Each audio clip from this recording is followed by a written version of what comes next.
Hey everyone, welcome back to the channel. And today we are talking about the 5 reasons why you may not want to live here in Maryland, and we're going to discuss those right now.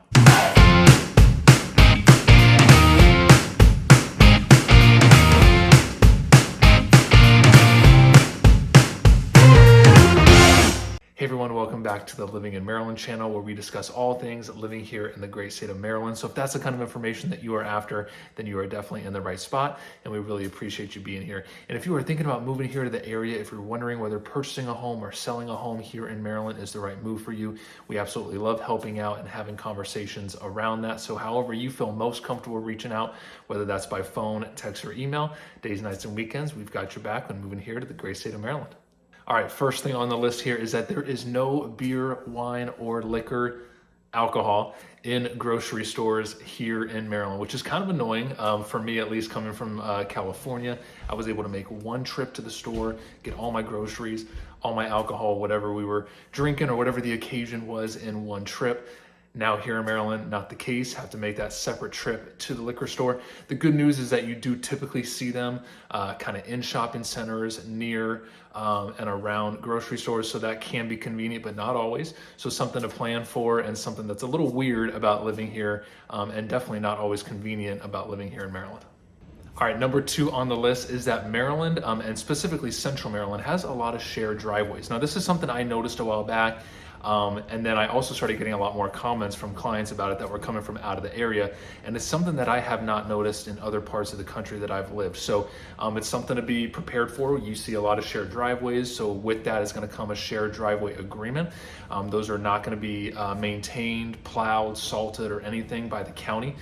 In the winter, the county's not going to maintain them. So if there's damage, if things need to be fixed or replaced when it comes to that concrete or that asphalt shared driveway, that is going to fall on the owner. So some people don't like that.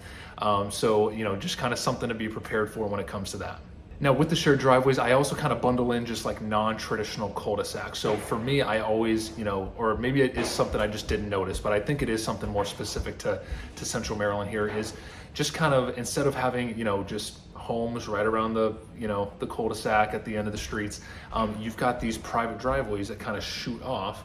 And then it's just kind of weird, so you've got, they're looking to squeeze in homes everywhere they can get them. And then even off streets, you'll just kind of see them. You'll just have this normal street going, and then just a private road, shoot back, and you'll have 2 to 4 homes back there. So, and then again, that's going to come with a private driveway. You're going to have to kind of work with your neighbors on maintaining that, on salting that, on plowing that. You're going to have to walk your trash out to where the public street is, because they're not going to come back, onto that private road and get it.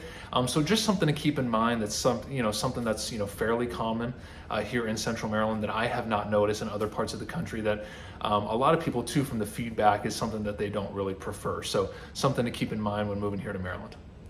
All right, number 3 on the list is the lack of new construction that we have here in Central Maryland, and kind of the non-traditional new builds that you'll see throughout a lot of Central Maryland. Now, especially Howard County, I can speak to this, and I know I see this in other parts of surrounding counties as well, like Montgomery County and Arundel County, and then Prince George's County. Those are kind of the main 4 that make up Central Maryland, in between Baltimore and DC.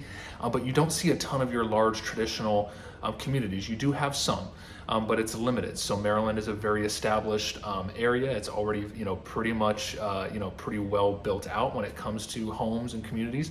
So if you're looking specifically for new construction homes and you come here to Maryland, it's going to be very limited. So that's something to be prepared for. You're not going to see a ton of new construction, and you're going to see even less of kind of your large, like Lennar, communities and things like that. There are some, but it's going to be very few and far between. Now, what you're also going to see when I say non-traditional communities is they try to squeeze in homes wherever they can, because it's already so established, and they're looking to create extra tax bills and revenue, I'm sure, from the government standpoint, wherever they can. So sometimes what you'll see like an existing home, maybe that's on a half acre or a full acre, and they'll take that, a developer or a builder will come in and they'll split that into 2 or 3 properties, or 2 or 3 little parcels, and they'll build 2 new homes on that on that divided parcel there. So now instead of 1 home, now you've got 3. The thing with that is that now that new construction home is in an existing neighborhood, maybe kind of side by side with homes built in the 60s, 70s, 80s, whatever it may be. So a lot of new construction homes you're going to see in existing neighborhoods. And some people over the years, that's not I haven't gotten a ton of, great feedback from that. People typically when they're buying a new home, they want to be in a community with all other new homes. So something to be, kind of prepared for and expect when it comes to Maryland, just with our kind of, it's so established here within Central Maryland, you just don't have a ton of that new construction. And then a lot of the new construction that you see here is going to be kind of individual homes throughout existing communities. So something to be prepared for when it comes to new homes here in Maryland. All right, next is the bugs. And from someone who's coming from and came from Southern California, this is something that I'm still getting used to. It's never easy, especially when summer comes around, just kind of dealing with all the mosquitoes, all the gnats. You get a lot of stink bugs, and just kind of dealing with that here in Maryland is something that you definitely want to be prepared for depending on where you come from. You do see a lot of screen-in porches.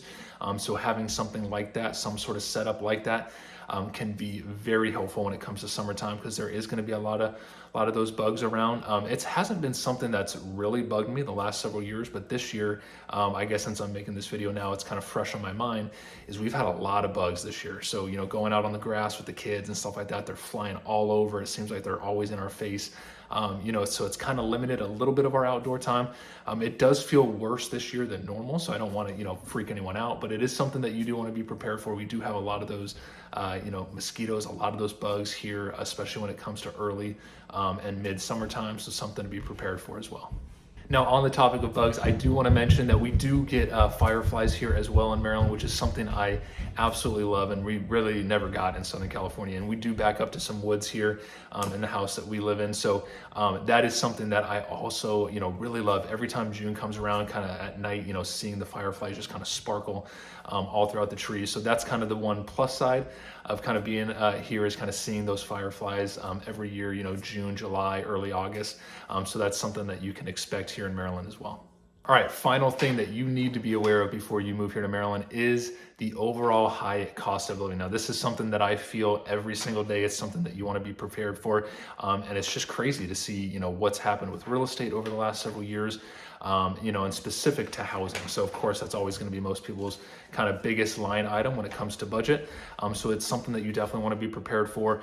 Maryland Association of Realtors comes out with some good stats each month. So that's something I'm always paying attention to. But currently, in their most recent report, the median home sale in Maryland currently is right around $400,000.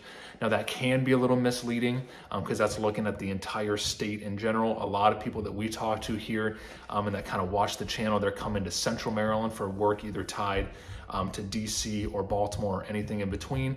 And the prices are going to jump, pretty a lot higher than that median number at the state level. So something you want to be prepared for. Now, I don't want to mess these numbers up, so I'm going to look down here.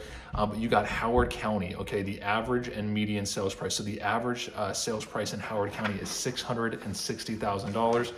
And then the median is $595,000. Now, I did back out condos from those numbers just because a lot of people we talk to, they have families, they're typically not coming here and then purchasing condos.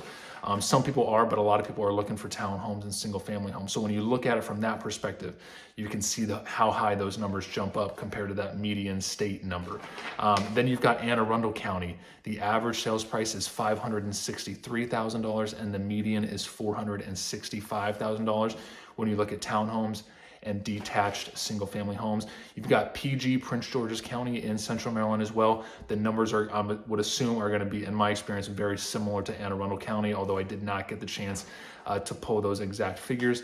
And then you've got the crazy Montgomery County here in Central Maryland, average of $815,000 purchase price and a median of $650,000 when it comes to townhomes and single family homes in Montgomery County, directly bordering DC, and the prices reflect that. So something to be prepared for when you're looking at that state level median number. It can just be very, very misleading. So being prepared for the real estate prices coming out here is going to be something that you definitely want to be prepared for. And then you also want to be prepared for the way Maryland charges state income tax. We do have it charged at the state level, of course, and then you've got the local level, which is kind of bundled in with the state. So a lot of people are paying somewhere in the range of 6 to 7.5%, although obviously it changes with the income levels, and then it's going to change depending on the county that you live in. So paying attention to that, depending on where you're coming from, that could be a sticker shock as well. So looking into state income tax and how that's going to impact you will be helpful as well. All right, everyone, thanks so much for watching. If you ever have any questions about living here in Maryland, please feel free to reach out and we will see you at the next video.